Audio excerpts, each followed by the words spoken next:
A much-needed role has finally been filled in one small town. Why the Hamilton County Sheriff's Office believes they were long overdue for a victim's advocate. Food insecurity is a major concern across the region. How local food banks are coming together to meet the need. And the CDC says the effectiveness of the flu vaccine has lowered in recent years. What this could mean and how to keep yourself safe. This is your Fox 49 News at 10.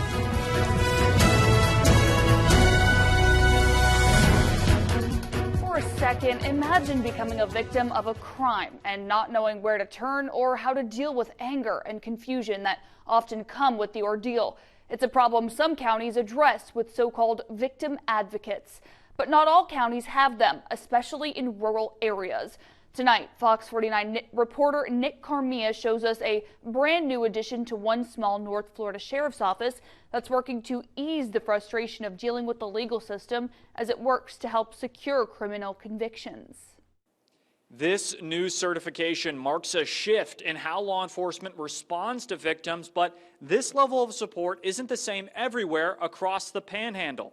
In Hamilton County, Sheriff Brian Creech says the change comes as demand from victims continues to grow. There is state law that requires a victim notifications on some things.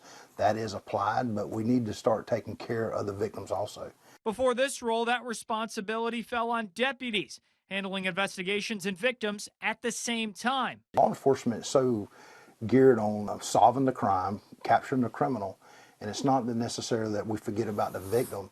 A lot of times we're not trained and prepared to handle the victim. Creech admits some victims may have not gotten the follow-up they needed. With the limited manpower and the call volume, I'm sure there was some that fell through the crack. Now, victim advocate Emily Lumpkin is stepping in, working directly with victims through some of their most difficult moments.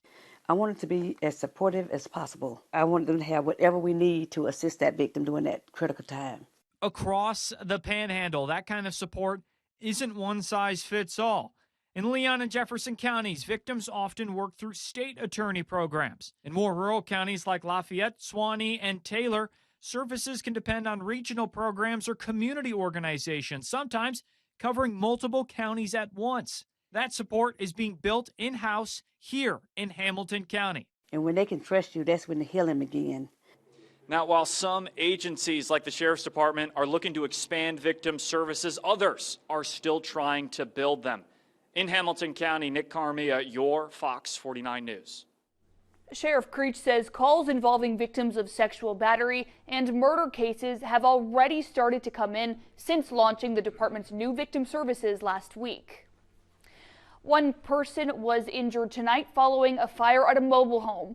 The Tallahassee Police Department says the fire happened a little before 1 o'clock this afternoon. Crews responded to the incident on W.W. Kelly Road. Firefighters say when they arrived, heavy fire was coming from the double wide. One victim was found inside the home and transported by EMS. The cause of the fire is under investigation. More than 3 million people, that includes more than 800,000 children in Florida, face food insecurity. And here in the Big Bend, the struggle is especially prevalent. Fox 49's Jayla Howard shows us where the challenges are and how local groups are working to prevent hunger. Food bank managers say hunger can happen in a moment. That's why they work with an army of volunteers across the Big Bend to get food in the hands of families who need it most. And they tell me the demand continues to rise.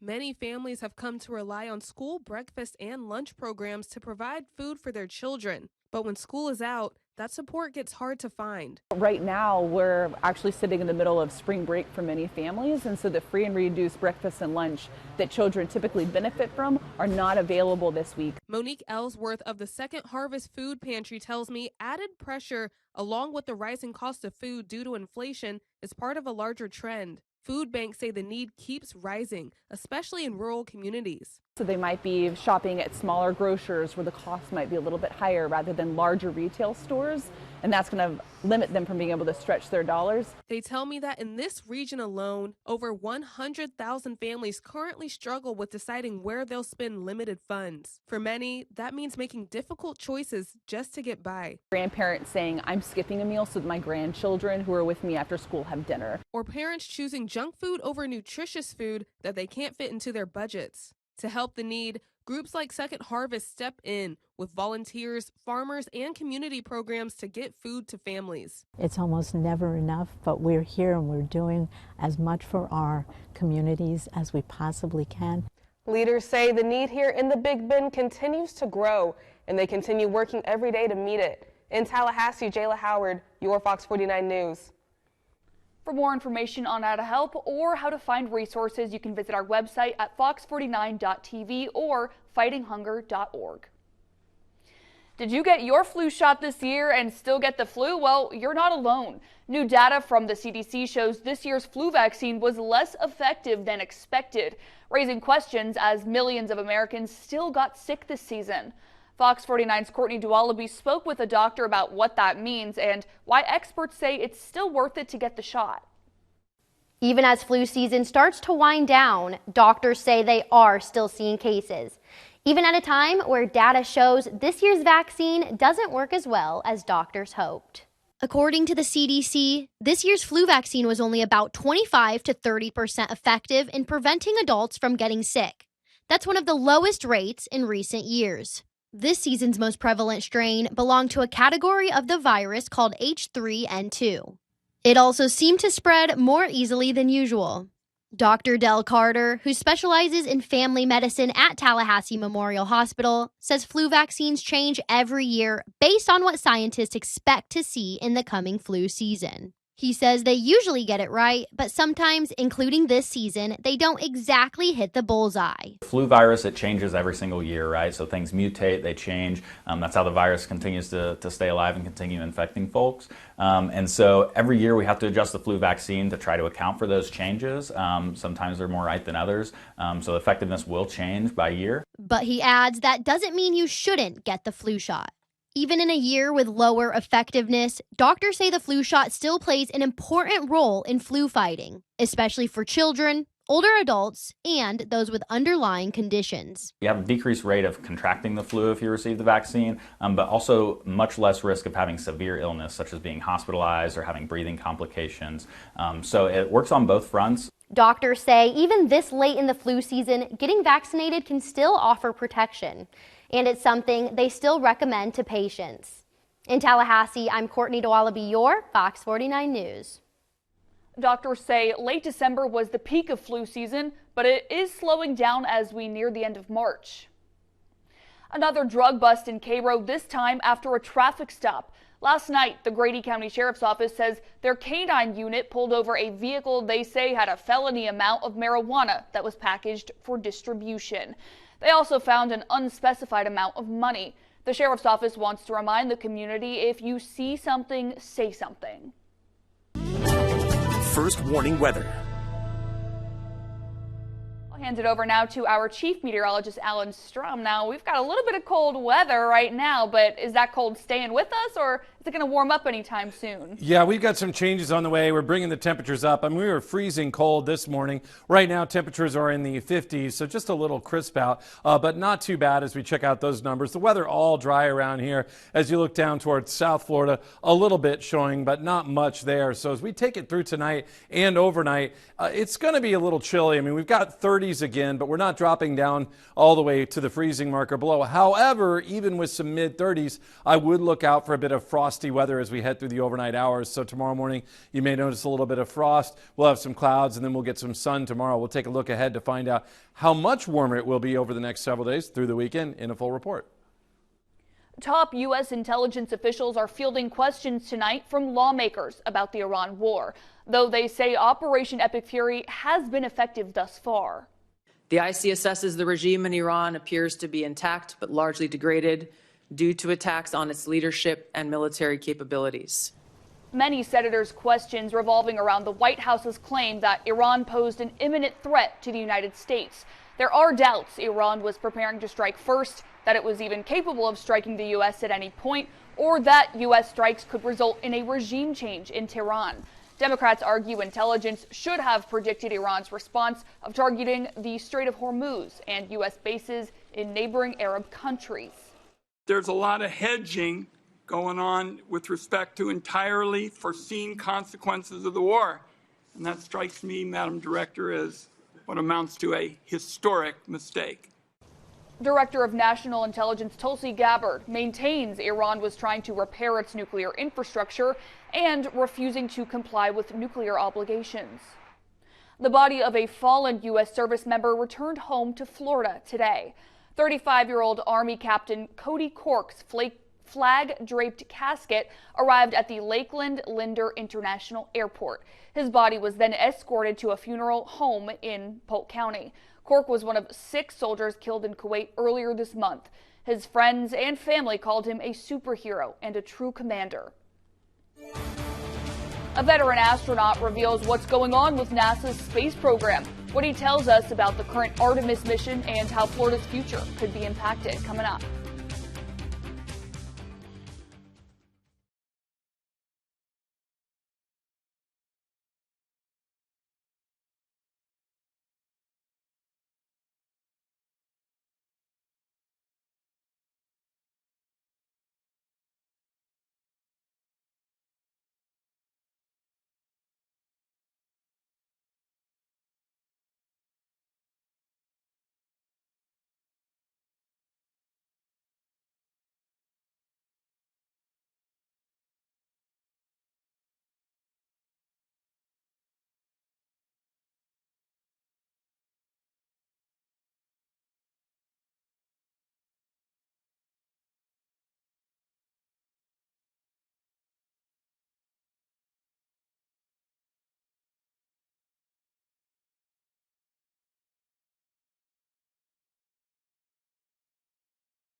You're watching your Fox 49 News at 10 with Melanie Levy and meteorologist Alan Strong.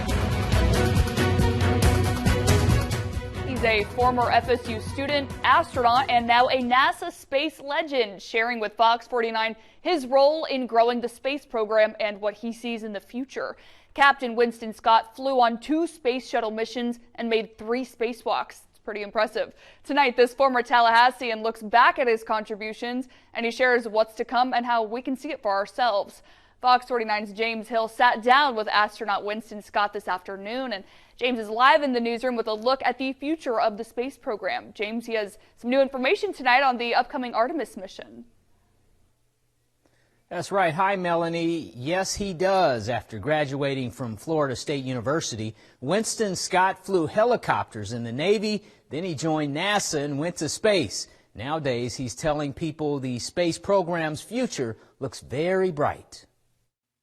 Captain Winston Scott said he's seen the space program change over the decades, and he says we can look forward to trips to space mankind has never experienced. As a matter of fact, the Artemis rocket, the Space Launch System rocket, is supposed to roll out to the pad next couple of days. It should be on the launch pad on Friday, and then they're targeting April 1st as a launch date. That's the target date. I don't think it's been officially proclaimed. This flight will take 4 astronauts on a complete end-to-end test flight of their system. They'll fly to the moon, they'll orbit the moon, and then fly home. Scott says Artemis will take the first American woman and the first person of color to the moon. Scott flew on 2 space shuttle missions and went on 3 spacewalks to help pave the way for the construction of the International Space Station. He says the future of space travel kicked into a high gear when private companies like SpaceX and Blue Origin got involved, something Scott helped pave the way for. In fact, I pushed for it. I directed the Florida Space Authority under Governor Jeb Bush.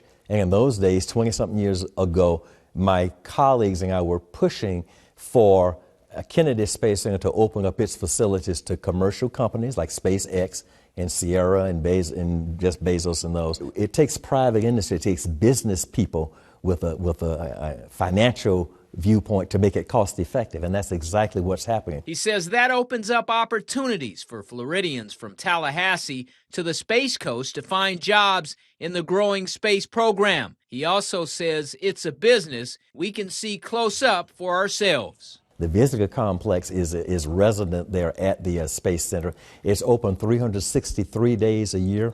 Our motto is discover something real, because when people come to visit the complex, it's the closest they can come to going into space without actually doing it. Captain Scott says the future looks bright for the space program and its ties to Florida. Now, Captain Scott has lots of fascinating stories to tell about his adventures in space. If you'd like to see our whole conversation, we'll post it to this story at Fox49.TV. Live in the newsroom of James Hill with your Fox 49 News. Sinclair and DAV Disabled American Veterans hope you'll join us for Sinclair Cares DAV Community Impact Day.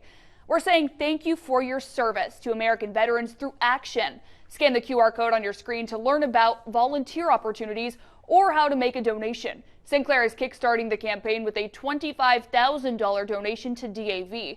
The nonprofit provides a lifetime of support for veterans of all generations. First warning weather. Here is Chief Meteorologist Alan Strong.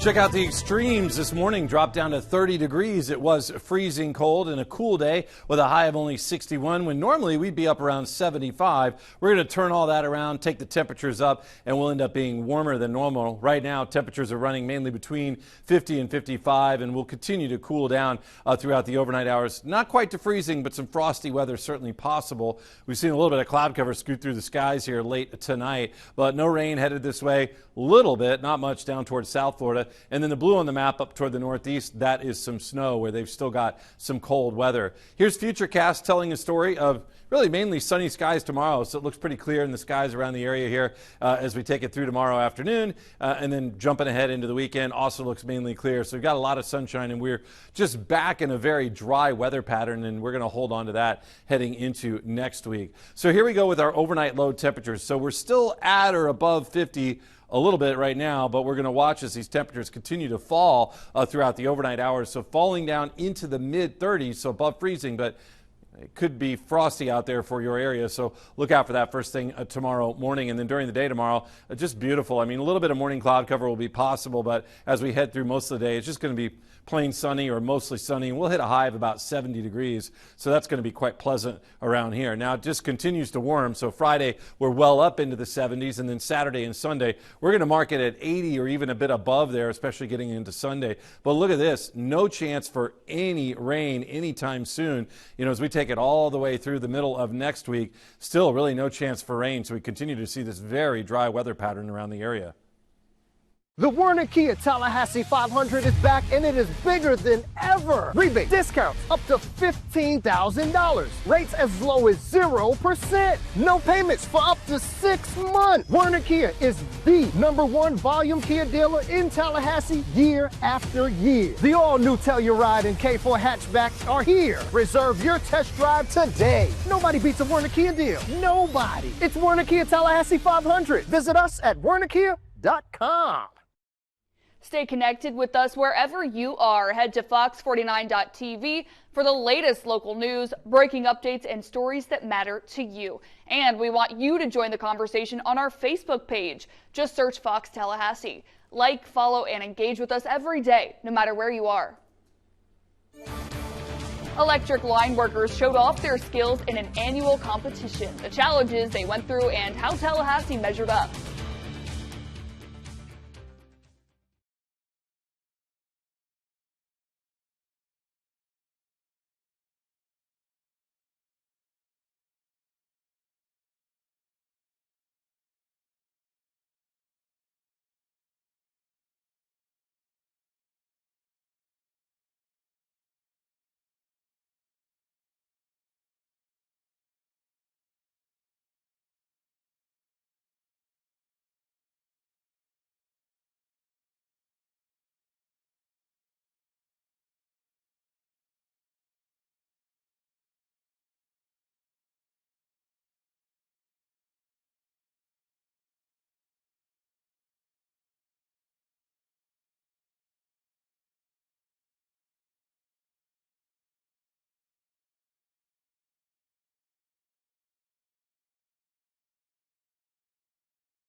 Electric line workers from across Florida competed and put their skills to the test, but Tallahassee came out on top. I know that's right.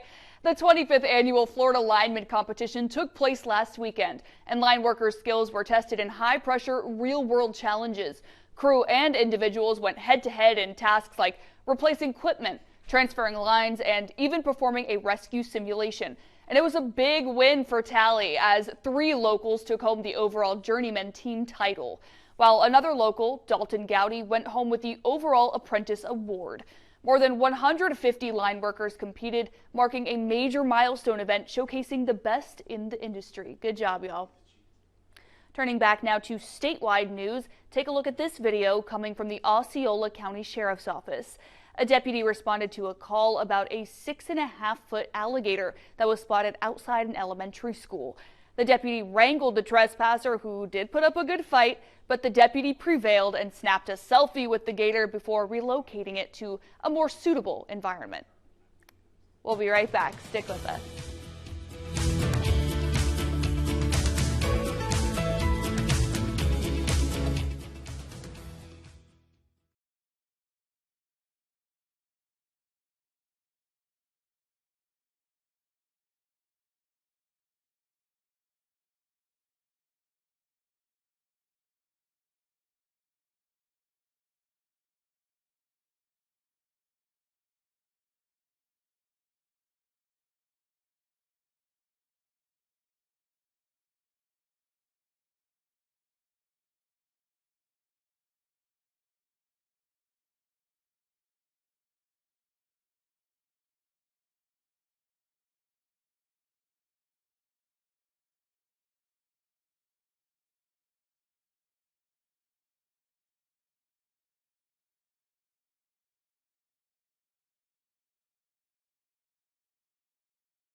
Tomorrow morning, it might end up being a little bit frosty again. I mean, we're looking at some mid-30s around the area, so 30s to kick things off, a little chill in the air, but sunny and 70 for the day.